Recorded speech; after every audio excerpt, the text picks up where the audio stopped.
Hi friends, अभिमान academy में एक बार फिर से आपका स्वागत है। और 69,000 शिक्षक भर्ती के संबंध में सोमवार की कॉज लिस्ट जारी हो चुकी है और सोमवार की कॉज लिस्ट में अपना नाम नहीं है। इसका मतलब ये साफ साफ तय हो चुका है कि सोमवार को अब 69,000 शिक्षक भर्ती के संबंध में कोई भी सुनवाई नहीं होने वाली है। अब सुनवाई या तो मंगलवार की होगी या बुधवार की, ये तो कॉज लिस्ट आने पर ही पता लगेगा। लेकिन ये तो 100% है कि सुनवाई बुधवार को होगी। लेकिन कई बार क्योंकि हमारी 69,000 शिक्षक भर्ती के संबंध में कोई भी सुनवाई मंगलवार को नहीं होती है, बुधवार को ही होती है। लेकिन स्पेशल में यदि सुनवाई हो तो मंगलवार को भी सुनवाई की जा सकती है। और अगर मंगलवार को सुनवाई होती है तो 69,000 शिक्षक भर्ती के संबंध में ये एक अच्छी बात होगी।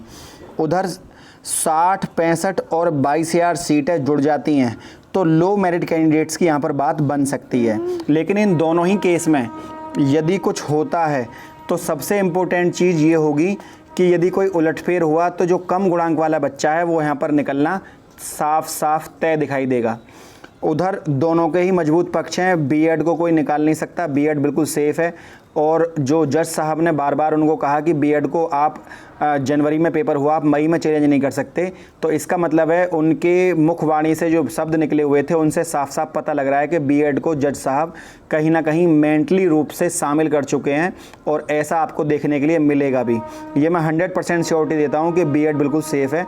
आप चाहो तो वीडियो को आप सेव करके रख लो मेरी आवाज़ को कि सर आपने ये कहा था और ऐसा हुआ नहीं। ये मेरी गारंटी है कि बीएड तो सेफ़ है, ऐसा बिल्कुल प्रतीत हो रहा है अब तक की सुनवाई से। इसके अलावा 60, 65 पर जो जीत की उम्मीद लग रही है, तो कहीं ना कहीं लास्ट के 5 मिनट में जो खेल चेंज हुआ 69,000 शिक्षक भर्ती के संबंध में, उस खेल से कहीं ना कहीं नुकसान होने वाला है 60, 65 में जो लो मेरिट कैंडिडेट्स हैं उनको। तो 69,000 शिक्षक भर्ती के संबंध में 60, 65 पर जीत जो है वो ज़रूरी है।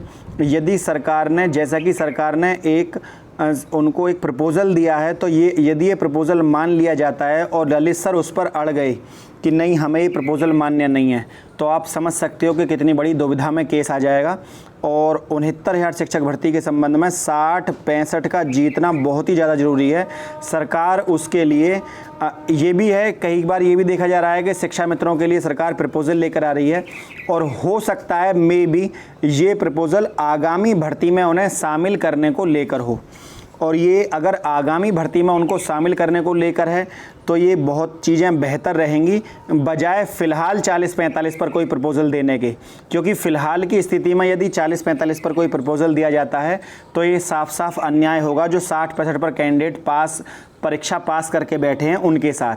क्योंकि जब आपके पास 60-65 पर काफ़ी कैंडिडेट हैं तो आप 40-45 पर कैंडिडेट्स को कैसे हायर कर सकते हैं, जबकि उनसे ज़्यादा मेरिटोरियस कैंडिडेट्स आपके पास पहले से अवेलेबल हैं जो मात्र कुछ ही नंबर से मेरिट में रह गए हैं। वो चाहे आप धांधली कह लो, पेपर आउट कह लो, या किसी भी वजह से कह लो, जो परीक्षा से थोड़ी सी अभी दूर दिखाई दे रहे हैं। उधर 22,000 सीटों को जुड़ने से सबसे अच्छी बात ये होगी कि जो लो मेरिट कैंडिडेट है 51,112 में, आप ऐसा कर सकते हैं कि ज़्यादा से ज़्यादा शिक्षा मित्रों का चयन सुनिश्चित करने के लिए 51,112 और 22,000 लगभग आप 1,06,000 7,000 जो पोस्ट बनती हैं इन सब पर आप भर्ती कर सकते हैं।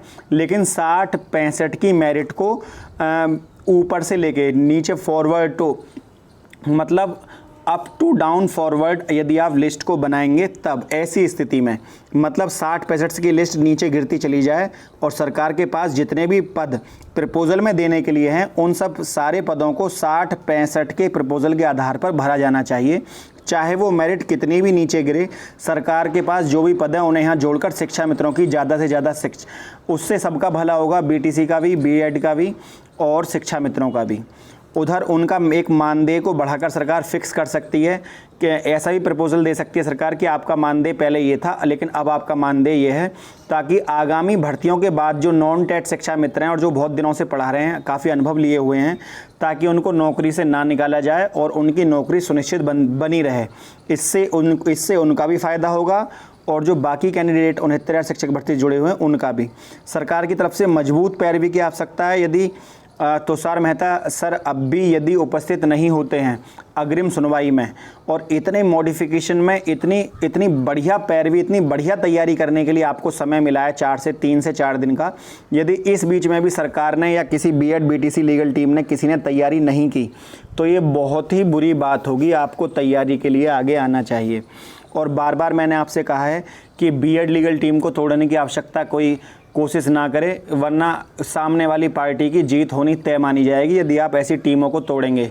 किसी के हौसले को मत तोड़िए, क्योंकि कई बार ऐसा देखा गया है कि जो आप सोचकर चलते हैं कोर्ट में विपक्ष ही आपके लिए कुछ अच्छा लेकर आता है। जैसे कि मैं आपको बताऊं, जज साहब ने अभी जब सुनवाई हुई थी बुधवार को, तो जज साहब ने 18 तारीख की डेट, 15 जुलाई को सुनवाई हुई और जज साहब ने 18 तारीख की डेट लगा दी, लेकिन विपक्ष की मांग करने पर 16 तारीख की डेट लगी। वो दूसरी बात है 16 को सुनवाई नहीं हुई, लेकिन अच्छी बात यह हुई कि विपक्ष वहाँ पर था, उन्होंने 16 की मांग करी तो और जज साहब ने 16 की ही डेट लगा दी। तो आपको विपक्ष की वजह से अच्छी डेट मिली। इसी तरह बीएड के ऊपर सवाल उठाने से बेहतर है, क्योंकि बीएड के जो बीएड लीगल टीम ने कभी भी किसी का बुरा नहीं चाहा है। ना ही उन्होंने ये कहा कि इनको बाहर निकालिए और ना ही उन्होंने ये कहा कि इनको अंदर करिए। सबसे इम्पोर्टेंट चीज़ है कि वो 22,000 सीटों को जुड़वाने के लिए लड़ रहे हैं, वो 60-65 के लिए लड़ रहे हैं। और ये दो बात बहुत ज़्यादा इंपॉर्टेंट है, मतलब 60-65 की जीत हो और 22,000 सीट जुड़कर लो मेरिट कैंडिडेट्स के लिए जब कोई व्यक्ति लड़ता है तो उसके साथ खड़ा होना चाहिए, ना कि उसके मनोबल को तोड़ना चाहिए। तो आवश्यकता है एकजुट होने की, ना कि आपस में लड़ने की। फ्रेंड, यदि वीडियो आपको अच्छी लगी हो तो वीडियो को लाइक, शेयर और सब्सक्राइब करना ना भूलें। अभी एक न्यूज़ मुझे आपको और देनी थी कि यूपी पुलिस में 13,000 मिनिस्ट्रियल भर्तियां और आ रही हैं। लगभग मैं आपको बता दूं कि 5400 तो दरोगा की भर्ती होनी है, 8,000 लेखपालों की भर्ती होनी है, ठीक है, 5400 दरोगाओं की और 8,000 लेखपालों की भर्ती होनी है। इसके अलावा 13,000 मिनिस्ट्रियल भर्ती और आ रही हैं। इसमें पुलिस विभाग में 13,000 पदों पर भर्तियों की तैयारी तेज हो गई है। इसके तहत पुलिस भर्ती में प्रोन्नति बोर्ड के मिनिस्ट्रियल संवर्ग में 1250 से अधिक पदों पर प्रक्रिया भरने की चल रही है। तो ये बहुत ही अच्छी बात है। मिनिस्ट्रियल संवर्ग में भर्ती प्रक्रिया शुरू, जिसमें दरोगा के 6,000, कारागार घुड़सवार पुलिस के 2500, अग्निशमन के 3,000, तो लगभग 13,000 भर्तियां ये आपकी यूपी पुलिस में अभी जल्दी ही आपको देखने के लिए मिलेंगी। उधर मैंने आपको बता दिया था कि पिछड़ा वर्ग आयोग ने सरकार को इस समय अचंभित कर दिया है और भर्ती पर दोबारा से स्टे लगा दिया है। राघवेंद्र ने दोबारा से शिक्षा मित्रों के भारांक को लेकर यहाँ पर केस फाइल किया है और एक केस एनओसी रोकने को लेकर फाइल हुआ है, जिसके ऊपर आपको अभी जल्दी से सुनवाई देखने के लिए मिलेगी। मतलब ये सभी चीज़ें जो हैं ये 69,000 शिक्षक भर्ती के संबंध में जुड़ी हुई हैं और इन सब का एक पॉजिटिव रिजल्ट आपको ज़रूर देखने के लिए मिलेगा। फ़ायदा ये होने वाला है कि यदि अन्य पिछड़ा वर्ग कोई ऊंच नीच यदि करता है तो सरकार वहाँ पर ये सुनिश्चित करेगी कि जो 15,000 कैंडिडेट्स हैं उनके साथ सरकार ने क्या किया और उनके भविष्य को लेकर सरकार ने क्या सोचा है। यदि कुछ सरकार ने अच्छा सोचा है तो इससे सीधा सीधा फ़ायदा मिलने वाला है 69,000 शिक्षक भर्ती के कैंडिडेट्स को। तो आप समझ सकते हैं कि कितना फ़ायदा यहाँ पर अन्य पिछड़ा वर्ग उन अभ्यर्थियों को पहुँचाएगा। यदि लाभ मिला तो सभी को मिलेगा, 15,000 छात्रों को। दूसरा ये भी पता लग चुकेगा, सबको ये पता लग जाएगा कि जो एमआरसी रूल है उसकी क्या प्रक्रिया है, उसको किस तरीके से लगाया गया है। तो सरकार, हालांकि अन्य पिछड़ा वर्ग के किसी बात से सरकार सहमत नहीं है, क्योंकि सरकार ये कह देगी कि ये केस आप हमारा उसमें चल रहा है सुप्रीम कोर्ट में और इसलिए विचारणीय नहीं है। और जब कोर्ट के मामले होते हैं तो उनको बाहर नहीं सुलटाया जा सकता, क्योंकि माननीय न्यायालय का अपना एक गौरव होता है और भारत में सर्वोच्च सत्ता उसी के हाथ में है। तो ये बेहतर चीज़ें निकल कर आएंगी कुछ देखने के लिए।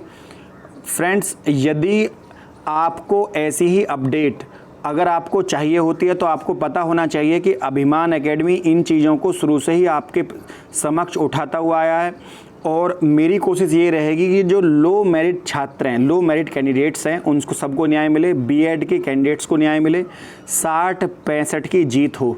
तो चैनल को आप सब्सक्राइब करना ना भूला करें, चैनल को लाइक, शेयर और करना ना भूलें, क्योंकि इससे ये फ़ायदा होता है कि ये मैसेज वहाँ पहुँचता है जिनको तैयारी इसको लेकर करनी चाहिए। बीएड लीगल टीम है, बीटीसी लीगल टीम है, उन तक जब ये बातें पहुँचती हैं तो वो अपनी तैयारी को और ज़्यादा से ज़्यादा मजबूत कर पाते हैं। तो उसको सीधा सीधा फ़ायदा होगा। और 69,000 शिक्षक भर्ती के संबंध में इम्पोर्टेंट चीज़ें ये भी निकल कर आ रही हैं, यदि सुनवाई सोमवार को हुई तो वहाँ पर सीधा सीधा फ़ायदा नहीं होने वाला है, क्योंकि बुधवार को ही पूरा पैनल वहाँ पर बैठेगा और बुधवार को पैनल बैठेगा तो 3 जजों की बेंच में जब सुनवाई होगी तो ज़्यादा बेहतर रिजल्ट निकल कर आएंगे, क्योंकि बिना यूयू ललित सर की कोई सुनवाई हमारी संभवतः नहीं होती है। फ्रेंड, यदि वीडियो आपको अच्छी लगी हो तो वीडियो को लाइक, शेयर और चैनल को सब्सक्राइब करना ना भूलें। आज के लिए इतना ही। जय हिंद,